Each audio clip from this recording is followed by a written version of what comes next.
Buenas tardes, mi nombre es Lady Ciro. Hoy vengo a hablarles de la norma RETIER, que significa Reglamento Técnico de Instalaciones Eléctricas. Es un manual que le sirve a todo electricista de consulta para evitar accidentes de electricidad. Y también tenemos la norma NTC, que significa la norma NTC 2050, significa Norma Técnica Colombiana.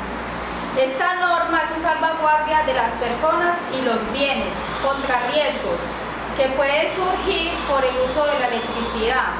Este código tiene disposiciones que se consideran necesarias para la seguridad y el cumplimiento de las mismas, y el mantenimiento adecuado dará lugar a una instalación.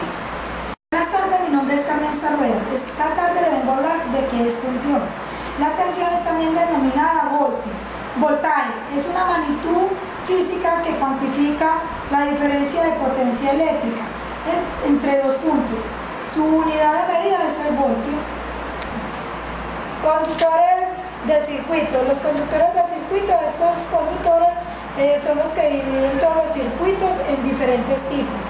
Entre estos tipos encontramos circuitos de ramal, circuitos de alumbrado, circuitos de toma corriente, también encontramos los circuitos individuales y por último encontramos los circuitos multiconductores. Los circuitos de ramal. Estos circuitos, hasta donde hemos podido ver, estos circuitos funcionan. Estos circuitos son los conductores de un circuito en el dispositivo final de protección contra sobrecorriente y sus salidas. Esto quiere decir que este circuito es el que lleva todo el circuito, desde la caja de breques por toda la casa para cada punto donde vamos a hacer las diferentes conexiones, sea para los breques o sea para los enchufes. El circuito de alumbrado, como su nombre lo dice, este circuito nos sirve para el funcionamiento de los alumbrados. En este circuito vemos que se trabaja con cosas de baja potencia, con electrodomésticos de baja potencia y también para las luces. Este circuito nos sirve también en los tomacorrientes, donde vamos a enchufar los televisores, los cuales tienen esos bombillitos que alumbran. Circuito individual. Estos están destinados a equipos o artefactos eléctricos que consumen más de 20 amperios y aquellos porque por su consumo requieren más.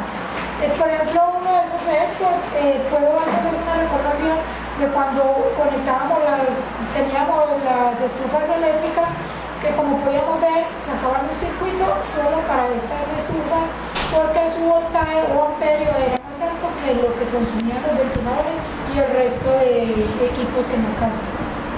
El circuito ramal multiconductor. Este circuito ramal que consta en dos partes o más conductores, no puesto a tierra, también entre cuales hay una diferencia de potencia, y un conductor puesto a tierra, con la misma diferencia de potencia entre él y cada uno de los otros conductores. Del circuito que está conectado a nuestro neutro o al conductor puesto a tierra de la instalación. Protección de los circuitos. Como podemos darnos cuenta, la electricidad es algo con lo cual es como un poco peligroso. Para eso, por eso tenemos esas normas RETIER y las normas NTC 2050. ¿Por qué? Porque debemos de tener buenas precauciones para manipular todo lo que tenga con redes eléctricas. Entre estas formas de protección también tenemos la protección contra cortocircuito, Caídas de tensión. Nos referimos a un conductor que muestra la diferencia de potencial que existe entre los extremos del mismo. Este valor se mide en voltios. Esto significa el gasto de fuerza, la cual implica el paso de la corriente por el mismo. Protección de acometidas. Como en todo lo que hemos podido observar, las acometidas también deben llevar su protección entre estas. Las siguientes: para líneas de media utilizamos una guarda. Para la línea residencial utilizamos el polo a tierra, el cual lo forma una varilla por percuel. Para la protección de la línea es el termomagnético o breques. Conductores de acometida.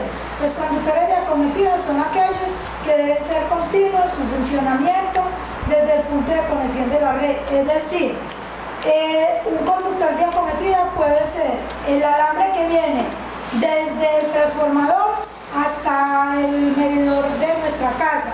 Ese sería un conductor de acometida que podemos observar así como más a plenitud.